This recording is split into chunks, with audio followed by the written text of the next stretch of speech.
धर्मवीर छत्रपती संभाजी राजेबद्दल या गोष्टी माहिती असायलाच हव्या। स्वराज्य रक्षक धर्मवीर छत्रपती संभाजी महाराजांची आज पुण्यतिथी आहे। अगदी लहान असल्यापासून त्यांच्यावर अनेक संकटे आली। त्या संकटावर पाय रोवून उभे न राहता संभाजी महाराजांनी समर्थपणे झेपही घेतली। अनेक क्षेत्रात आपले निर्विवाद वर्चस्व गाजवणाऱ्या छत्रपती संभाजी महाराजांबद्दल काही गोष्टी आपल्याला माहिती असायलाच हव्यात। अशा आहेत, जाणून घेऊया। स्वराज्य रक्षक धर्मवीर छत्रपती संभाजी महाराजांची आज पुण्यतिथी आहे। छत्रपती संभाजी महाराजांची संपूर्ण कारकीर्द जेतोमय होती। अगदी लहान असल्यापासून त्यांच्यावर अनेक संकटे आली। त्या संकटावर पाय रोवून उभे न राहता संभाजी महाराजांनी समर्थपणे झेपही घेतली। छत्रपती शिवाजी महाराजांनंतर स्वराज्याची धुरा सक्षमपणे आपल्या हातात घेऊन संपूर्ण हिंदुस्थानाला तोंडात बोटे घालायला लावणारा प्रचंड पराक्रम संभाजी महाराजी केला। छत्रपती शिवाजी महाराजांबरोबर किंवा त्यानंतरही अनेक मोहिमा संभाजी राजेंनी यशस्वीपणे राबवलेल्या कोणत्याही मोहिमेत त्यांना कधीच अपयश आले नाही। छत्रपती संभाजी महाराजांना टक्कर देईल असा योद्धा तत्कालीन हिंदुस्थानात नव्हता। संभाजी राजे हे असामान्य व्यक्तिमत्व संभाजी राजे यांचे असामान्य व्यक्तिमत्व होते। अचाट धैर्य, अजोड पराक्रम, असामान्य शौर्य, प्रयत्नांची पराकाष्ठा, अनेक भाषावर प्रभुत्व, संस्कृत पंडित, धर्माभिमानी व्यासंगी, आदर्श महावीर, समाजकारण, राजकारण, अर्थकारण, धर्मकारण अशा अनेक क्षेत्रात आपले निर्विवाद वर्चस्व गाजवणाऱ्या छत्रपती संभाजी महाराजांबद्दल काही गोष्टी आपल्याला माहीत असायलाच हव्या। अशा आहेत, जाणून घेऊया। संभाजी महाराजांचे बालपण। संभाजी राजांचा जन्म 14 मे 1657 रोजी किल्ले पुरंदर येथे झाला। युगपुरुष छत्रपती शिवाजी महाराजांना पुत्ररत्न झाले। शिवाजी महाराजांचे संभाजी राजेवर अपार प्रेम होते। नशिबाचे दशावतार संभाजी महाराजांनी अगदी लहानपणापासूनच भोगले होते। संभाजीराजे 2 वर्षाचे असताना सईबाईचे अकाली निधन झाले होते। त्यानंतर त्यांचा सांभाळ राजमाता जिजाऊंनी केला। केशव भट्ट आणि उमाजी पंडित यांनी संभाजीराजेंना उत्तम शिक्षण दिले। सुरुवातीच्या काळात त्यांची सावत्र आई सोयराबाई यांनीही त्यांच्यावर खूप माया केली। अनेक ऐतिहासिक नोंदीप्रमाणे संभाजीराजे अत्यंत देखणे आणि शूर होते। लहान असल्यापासूनच संभाजी महाराजांनी राजकारणातील डावपेच, गनिमी कावा अगदी भराभर आत्मसात केले। छत्रपती शिवाजी महाराज आग्रा मोहिमेवर गेले असताना त्यांनी संभाजीराजेंनाही सोबत घेतले होते। त्यावेळी संभाजीराजे अवघ्या 9 वर्षाचे होते। छत्रपती शिवाजी महाराजांच्या अनेक गोष्टी त्यांनी जवळून पाहिल्या होत्या। शिवाजी महाराज आग्र्याहून सुटल्यानंतर त्यांनी संभाजी महाराजांना मथुरेत ठेवले होते। संभाजी राजेवर सुरक्षित स्वराज्यात आणण्यासाठी संभाजीराजांचे निधन झाल्याची अफवा महाराजांनी पसरवून दिली. त्यानंतर 20 नोव्हेंबर 1666 रोजी अगदी सुखरूपपणे ते पुन्हा राजगडास पोहोचले. आग्र्याहून रायगडावर पुन्हा परत येताना संभाजीराजांनी केलेली बुद्धचातुर्याच्या अनेक कथा प्रसिद्ध आहेत. छत्रपती संभाजी महाराजांनी दिलेल्या काही दानपत्रावरून त्यांच्या छत्रपती संभाजी महाराजांनी दिलेल्या काही दानपत्रावरून त्यांच्या संस्कृत ज्ञानाविषयी माहिती मिळते. संभाजीराजांनी वयाच्या अवघ्या 14व्या वर्षी बुधभूषण हा ग्रंथ लिहिला होता. 3 भागातील बुधभूषण या ग्रंथात काव्यालंकार, शास्त्रीय संगीत, पुराणे, धनुर्विद्या याचा अभ्यास केल्याचा उल्लेख आहे. तसेच राजा आणि त्यांचे गुण, राजाचे मदतनीस, राजाचे सल्लागार, राजाची कर्तव्ये, राजसभा, मुख्य प्रधान, राजपुत्र, त्यांचे शिक्षण, त्यांची कर्तव्ये, कोश, दुर्ग, सैन्य, हेर, नौकर वगैरेंची माहिती दिली आहे. याशिवाय गागा भट्टांकडून नीतीपर समन्वय हा ग्रंथ संभाजीराजांनी लिहून घेतला. धर्म कल्पलता हा धर्मशास्त्रावरील ग्रंथ केशव पंडिताने संभाजीराजांसाठी लिहिलेला होता.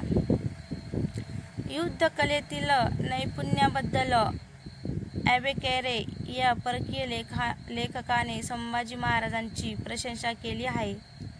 यावरून संभाजी महाराजांच्या अफाट बुद्धी, ज्ञान, अनेक भाषांवरील प्रभुत्व, धर्माभिमान यांचा अंदाज लावता येऊ शकतो. छत्रपती संभाजी महाराज हे राज्यकारभारातही अत्यंत निपुण होते. ते कुशल संघटक होते. छत्रपती शिवाजी महाराजांप्रमाणे पुढे छत्रपती झाल्यावर संभाजी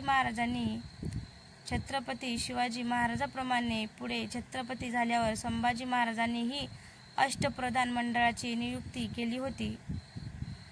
यामध्ये पंतप्रधान म्हणून निळोपंत पिंगळे, चिटणीस म्हणून बाळाजी आवजी, सेनापती म्हणून हंबीरराव मोहिते, न्यायाधीश म्हणून प्रल्हाद निराजी, पंत सुमंत म्हणून जनार्दन पंत, पंडितराव दानाध्यक्ष म्हणून मोरेश्वर पंडितराव पंत, सचिव म्हणून आबाजी सोनदेव, पंत अमात्य म्हणून दत्ताजी पंत, पंत अमात्य म्हणून अण्णाजी दत्तो यांची नियुक्ती करण्यात आली होती. श्री शंभो शिवजातस्य मुद्रा धैर्यो राजते एद कशविन लेखा वर्तते कश्य नोपरी अशी छत्रपती झाल्यावर संभाजी महाराजांची मुद्रा होती. श्री शंभो शिवजातस्य मुद्रा धैर्यो राजते यद कशविन लेखा वर्तते कश्य नोपरी अशी छत्रपती झाल्यावर संभाजी महाराजांची मुद्रा होती. छत्रपती संभाजी महाराज यांनी आपल्या पराक्रमाच्या जोरावर अल्प काळात मराठा साम्राज्याचा विस्तार आणि बचाव केला. मराठा साम्राज्याचा 15 पट असणाऱ्या मुघल साम्राज्याशी संभाजी महाराजांनी एक हाती लढा दिला. संभाजी महाराजांनी गनिमी कावा पुरेपूर वापरत औरंगजेबाला पुरते जेरीस आणले होते. संभाजीराजांनी आपल्या कार्यकालात एकूण 120 युद्धे लढली होती. महत्त्वाचे म्हणजे संभाजी महाराजांना 120 पैकी एकही लढाईत अपयश आले नाही. असा पराक्रम करणारे छत्रपती संभाजी महाराज हे एकमेव योद्धा होते. संभाजी राजांना टक्कर देणारा योद्धा तत्कालीन हिंदुस्थानात नव्हता. छत्रपती शिवरायानंतर शंभूराजे छत्रपती झाले. संभाजी महाराजांनी सरसेनापती म्हणून हंबीरराव मोहिते यांची नियुक्ती केली. सरनौबत हंबीरराव मोहिते यांनी अचानक बुऱ्हाणपूरवर हल्ला केला. मोठ्या फौजफाट्यासह मराठी सैन्य 70 मैलाची मजल मारून एकाएकी बुऱ्हाणपुरावर चालून गेले. 3 दिवसापर्यंत मराठे लूट करत होते. जड जवाहीर, सोने, नाणे, रत्ने आणि मौल्यवान सामान घेतले. इतर जिन्नसाकडे त्यांनी लक्षही दिले नाही. भांडी, कुंडी, काचेचे सामान, धान्य, मसाले, वापरलेली वस्त्रे आदी सर्व लूट वाहून नेणे शक्य नसल्यामुळेच तेथेच टाकून मराठ्यांचे सैन्य निघून गेले. संभाजी महाराजांच्या दराऱ्यामुळे पुढील काही महिने त्या वस्तूला हात लावायची कोणाची हिंमत झाली नाही. अशी आख्यायिका आहे.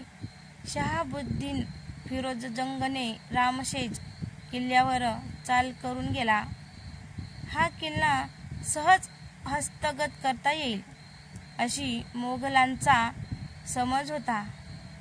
मात्र संभाजी महाराजांनी या किल्ल्यावर रसद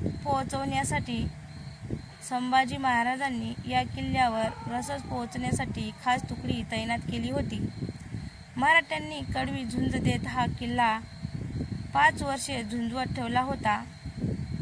छत्रपती शिवाजी महाराजांचे धार्मिक धोरण संभाजी राजेंनी पुढे चालू ठेवले. अनेक देवस्थाने, मठ, सत्वपुरुष यांना वार्षिक नेमणुका पूर्ववत करून दिल्या. संभाजी महाराजांनी संत तुकारामांचा मुलगा महादोबा यास वर्षासन दिले.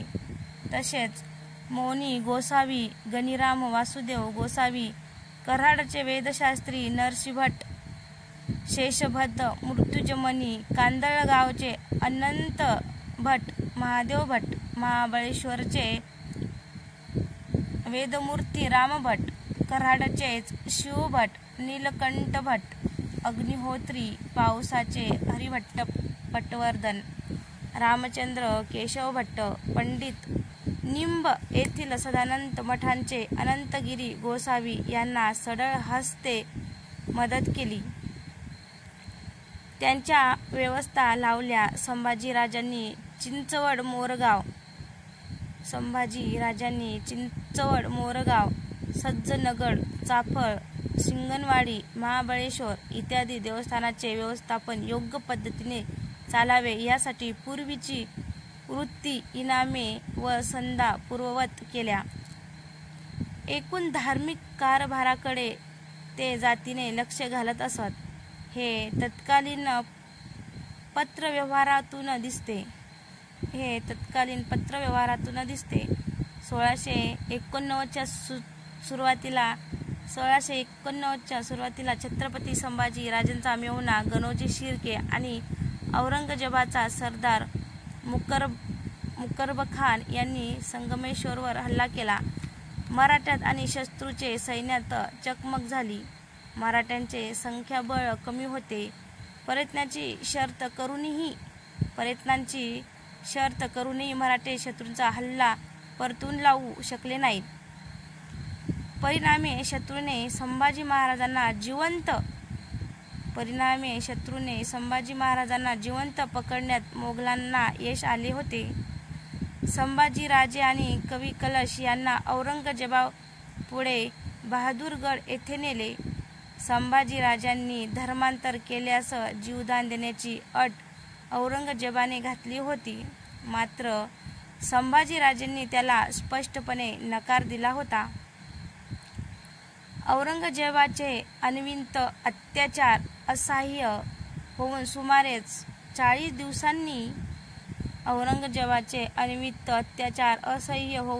40 दिवसांनी फाल्गुन अमावस्या म्हणजेच 11 मार्च 1689 रोजी संभाजी महाराजांची प्राणज्योत अखेर मालवली.